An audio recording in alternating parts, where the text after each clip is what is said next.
Vamos ahora a la intervención del Grupo Parlamentario Vox y tiene la palabra por un tiempo de 10 minutos el señor Flores. Con la venia, señor presidente, señor ministro, esta que realizamos durante esta mañana es su segunda comparecencia, señor ministro, en lo que llevamos de periodo de sesiones. La primera, después de la que protagonizó el 29 de enero, hace 8 meses. Y aunque todos somos conscientes de que durante este tiempo usted ha frecuentado el Pleno del Congreso y ha participado en debates e interpelaciones, 8 son muchos meses para no haber venido a la comisión que tiene como misión controlar el ajuste fino de nuestra política exterior. Y la consecuencia de eso es que se nos acumulan 19 y hasta una más 20 solicitudes de comparecencia. Y la consecuencia de eso es que su señoría, su excelencia, se ha dejado la mitad de esas solicitudes de comparecencia sin responder.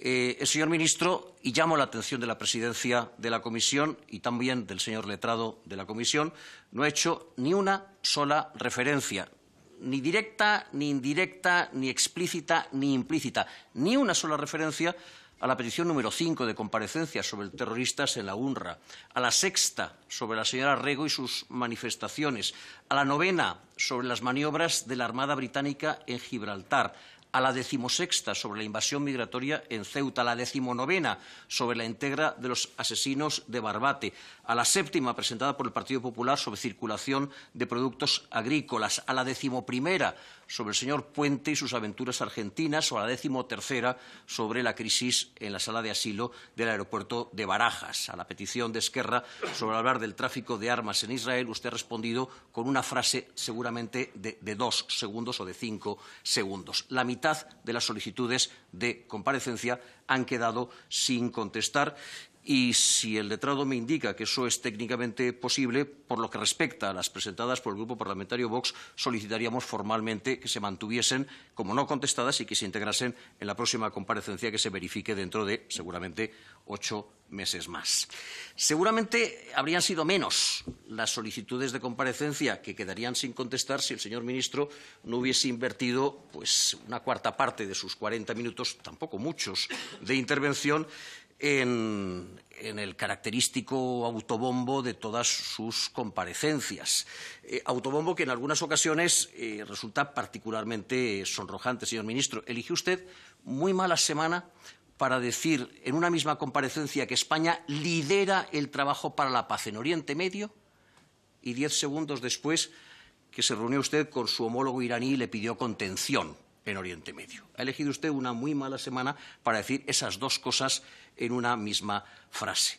Y en general, elige usted muy mal los tiempos. Eso de que España tiene un peso internacional como nunca había tenido, pues quizás resulte impresionante para gente que no peina canas. Los que peinamos canas, pues nos acordamos de que en 1985 ya tuvimos un presidente de la Asamblea General de Naciones Unidas, Jaime de Piniés. En el 2016, un presidente de la Asamblea Parlamentaria del Consejo de Europa, Pedro Agramunt, el 4º español en presidirlo. Que España ha presidido el Parlamento Europeo en 3 ocasiones. Barón en el 89, Gil Robles en el 97, Borrell en el 2004. Que hemos tenido un secretario general de la OTAN, Solana en el 95, un alto representante de la PES, Borrell en el 19, una vicepresidenta, la primera de ellas, no las enumeraré todas, de la Comisión Europea, Loloya de Palacio en 1999, y hasta un jefe de misión de la FINUL en el Líbano que me acompaña esta mañana aquí. Es decir, España es un país que viene teniendo presencia internacional desde antes de que Pedro Sánchez fuese presidente del Gobierno y usted ministro de Asuntos Exteriores. Vamos a entrar en cuestiones que ha mencionado usted. No sigo un orden premeditado. Gibraltar. Una vez más, usted viene a esta comisión, lo ha hecho también en el Pleno, a contarnos su apretada agenda de reuniones con los sucesivos ministros de Exteriores británicos, a pedirnos el apoyo parlamentario de nuestros grupos a ese proceso, pero a no revelar ni una palabra, ni media, ni una línea ni media respecto de los acuerdos que se hayan alcanzado o del estado en el que se encuentren esos acuerdos. Seguimos sabiendo lo mismo que sabíamos en enero, cuando vino usted a su primera comparecencia, que usted se reúne mucho y productivamente con sus homólogos aunque si puedo utilizar las palabras que utilizaba el diario El País para glosar su última reunión, la cantidad de buenas palabras en cualquier declaración política es inversamente proporcional al avance de las negociaciones. Y usted adorna esas reuniones con muchas buenas palabras que nos hacen sospechar muy pocos avances. Déjeme que le diga, una vez más, yo también insistiré en cuál es nuestra postura, que se resume en 3 puntos. La primera, que rechazamos por principio la fórmula de 3+1 en esas negociaciones, España, Reino Unido, Gibraltar, más la Unión Europea, como forma de solucionar un contencioso que es eminentemente bilateral. Segundo, que rechazamos la postergación de la cuestión clave de la soberanía en beneficio de otras de naturaleza más cotidiana. Y, en tercer lugar, que rechazamos tanto el secretismo con el que se está llevando a cabo este proceso como la pretensión, repito, de que esta Cámara lo apoye a ciegas. Y déjeme que, mientras tanto, usted se reúne con los sucesivos ministros de Exteriores, el derecho internacional sigue estando o sigue siendo violado en el territorio de Gibraltar. Debe saber usted que Gibraltar está llevando delante de nuestras mismísimas narices un proyecto de expansión territorial, conocido como el East Side Reclamation, con el que el Gobierno de Gibraltar pretende ganar 20 hectáreas al mar a los efectos de construir un puerto deportivo y una urbanización de lujo. Como bien sabe el señor ministro, Gibraltar no tiene aguas jurisdiccionales, no se las concedió el Tratado de Utrecht y, por tanto, ese proyecto de aterramiento está siendo llevado a cabo sobre aguas jurisdiccionales españolas dependientes de nuestro Estado, de nuestra soberanía, sujetas a nuestras leyes y, por tanto, al control de nuestros tribunales. De modo que procedería que este Gobierno instase todas las acciones oportunas para detener una actividad que, además, y por desarrollarse en una zona de especial conservación del Estrecho Oriental, resulta no solamente ilegal, sino además dañina para las especies marinas, de flora y de fauna que conviven en esas aguas, y en la que además participan, como no podía ser de alguna otra manera, empresas españolas, revirtiendo así la política de encogimiento de hombros con la que antecesores suyos en el cargo recibieron los aterramientos en la bahía de Algeciras de hace unas décadas o la construcción del aeropuerto en el istmo de Gibraltar. Venezuela. Está muy bien todo lo que nos ha contado sobre la represión de Venezuela, sobre el posicionamiento de España en contra de esa represión y a lo mejor incluso hasta estaría de acuerdo con la decisión de darle acogida y asilo diplomático a Edmundo González Urrutia en nuestro país. Pero ya no estamos en esa pantalla. Ya no estamos en esa pantalla. Yo sé, igual que sabe usted, que el Gobierno dirige la política interior y exterior del Estado, pero usted sabe, igual que yo, que son las Cortes Generales las que representan al pueblo español y las que orientan la acción del Gobierno. Y estas Cortes Generales, este Congreso de los Diputados, solicitó de este Gobierno el pasado 10 de septiembre el reconocimiento formal de Edmundo González Urrutia como presidente electo de Venezuela. ¿Qué medidas ha adoptado su ministerio para materializar esa solicitud? Repito, en acción o en actualización de su competencia constitucional de dirigir la acción del Gobierno del Congreso de los Diputados. Y si la respuesta es ninguna, ¿qué medidas piensa adoptar y cuánto piensa adoptarlas? México. Este partido comparte su respuesta. Por una vez en la vida estamos de acuerdo en algo, a lo que no puedo calificar de otra manera que el profundo desprecio de la doctora Sheinbaum, la nueva presidenta de los Estados Unidos mexicano, hacia nuestra historia, hacia la historia que durante 3 siglos compartimos los españoles de este y los españoles de aquel lado del Atlántico, y cito la Constitución de 1812, así como del legado que dejamos cuando nuestro último navío abandonó el puerto de Veracruz. Pero reivindicar ese legado histórico se lo dejo al ministro Urtasun, que estará deseoso de meterse en la cuestión. Lo que de su ministerio esperamos es que usted reafirme nuestro ordenamiento constitucional, que establece que el rey es el jefe del Estado y que en su condición de tal asume la más alta representación del Estado en las relaciones internacionales, especialmente con las relaciones de su comunidad histórica. Lo que exigiría como mínimo 2 cosas, una de no hacer y otra de hacer. La de no hacer la ha hecho, la de hacer no la ha hecho. La de no hacer, no enviar una representación alternativa, la de hacer, repudiar la presencia de diputados de otros partidos, algunos de ellos de los que apoyan a su Gobierno, en ese acto. Toda vez que no supone sino una insolidaridad para con nuestras instituciones, una afrenta a la política exterior que dirige su Gobierno y, por supuesto, también a Su Majestad el Rey. Termino con la cuestión que más ha preocupado a algunos de nuestros grupos parlamentarios, que es la cuestión de las lenguas en la Unión Europea. Nuevamente, otro de los clásicos de sus intervenciones. Mire, señor ministro, la insistencia o su insistencia en que el catalán, el vasco y el gallego se conviertan en lenguas oficiales de la Unión Europea es, en primer lugar, una insistencia inconstitucional. La Constitución establece en el artículo 3 que la lengua española es la oficial del Estado y que las competencias en materia de relaciones internacionales son exclusivas del Estado. Vulnera los artículos... Señor Flores, tiene que acabar esta intervención. Termino rápidamente. Atenta contra el Estatuto de Autonomía de la Comunidad Valenciana, que consagra el valenciano como lengua cooficial, y con el Estatuto de Autonomía catalán, que consagra el aranés también como lengua oficial de Cataluña.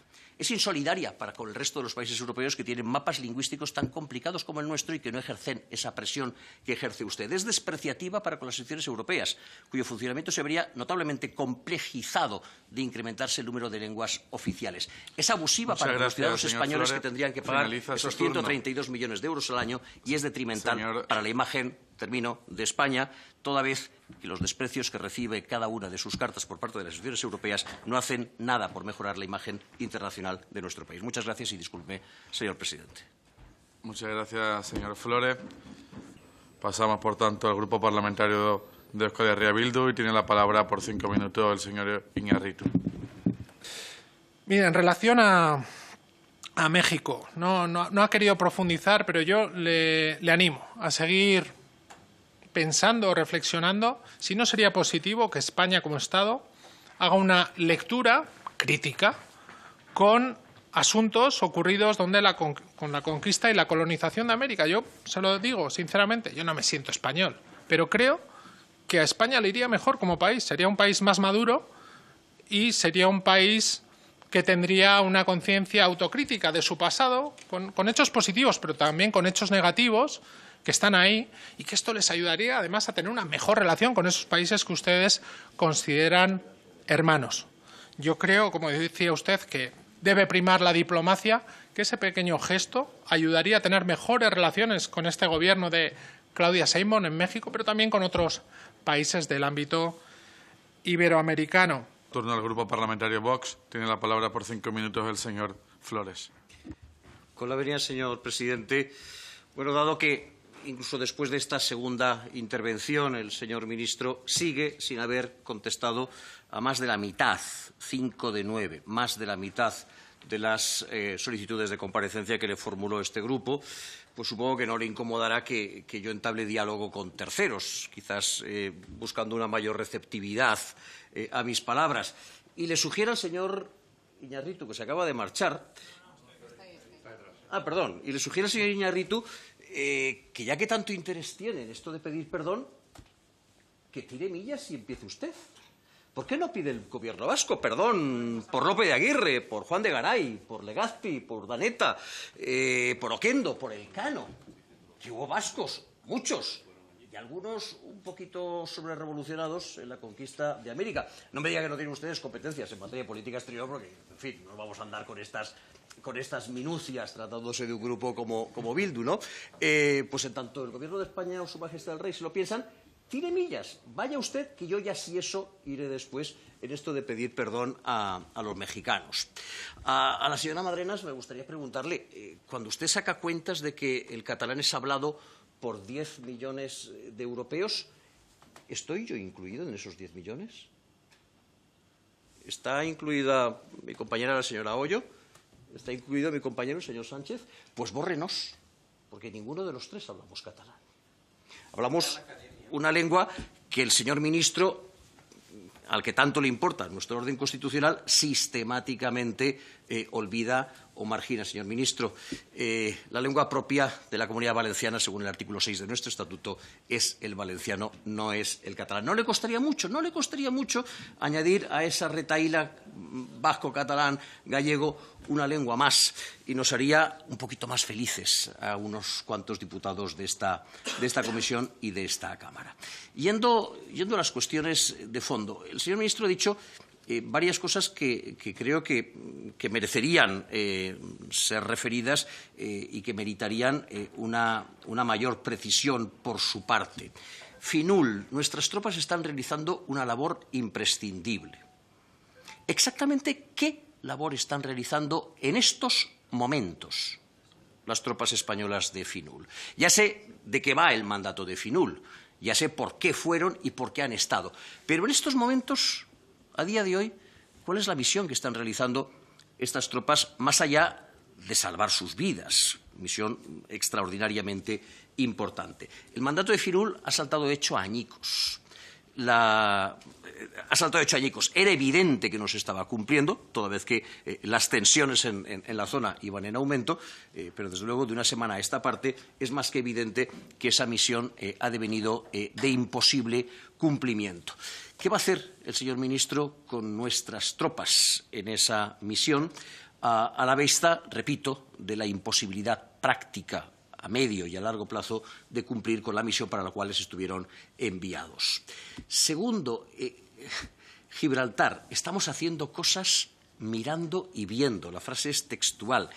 Señor ministro, no se limite a mirar cómo los camiones pasan. No se limite a mirar cómo los camiones pasan. Haga cosas al respecto. Porque mientras nosotros estamos hablando, Gibraltar está aterrando, invadiendo nuestras aguas territoriales, expandiendo su territorio y haciendo que un problema que ya es de por sí extraordinariamente complejo se vuelva más complejo todavía. Por cierto, y sin marcharnos de Gibraltar, señor ministro, no me cuente que las negociaciones que se mantienen son bilaterales entre el Reino Unido y España, solo que el Reino Unido compone su delegación con quien más le apetece. No pretenda convencerme de que es una negociación bilateral y el señor Picardo es uno de los asistentes cualificados del señor ministro de Asuntos Exteriores, porque así fuese, yo lo que le pediría sería que en la próxima reunión se llevase usted al alcalde de la línea o se llevase usted al señor Juanma Moreno, presidente. El señor presidente se presenta voluntario, o al señor Juanma Moreno, presidente de la Comunidad Autónoma de Andalucía, o a quien usted quiera.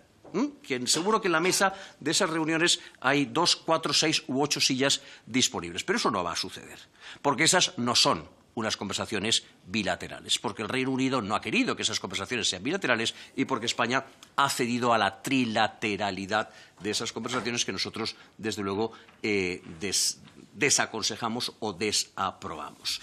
Y, finalmente, ustedes han vuelto a insistir en los éxitos de España en su política internacional. Bueno, pues ya que estábamos hablando de Palestina, ahí lo tiene usted. Cuando en mayo de este año el gobierno español dio el paso de reconocer a Palestina como Estado soberano, se nos anticipó, termino ya, que iba a haber una oleada de reconocimientos que seguirían el ejemplo español. Bueno, pues esa oleada fue Irlanda y Noruega, países respetabilísimos, pero que, mire usted, no son ni Gran Bretaña, ni Francia, ni Italia, ni Alemania, ni Grecia, ni Portugal. Ese no es uno de los éxitos de nuestra diplomacia, es más bien uno de los pasos en falso de nuestra diplomacia, y este sí ha tenido lugar siendo usted ministro de Exteriores. Muchas gracias. Muchas gracias, señor Flores.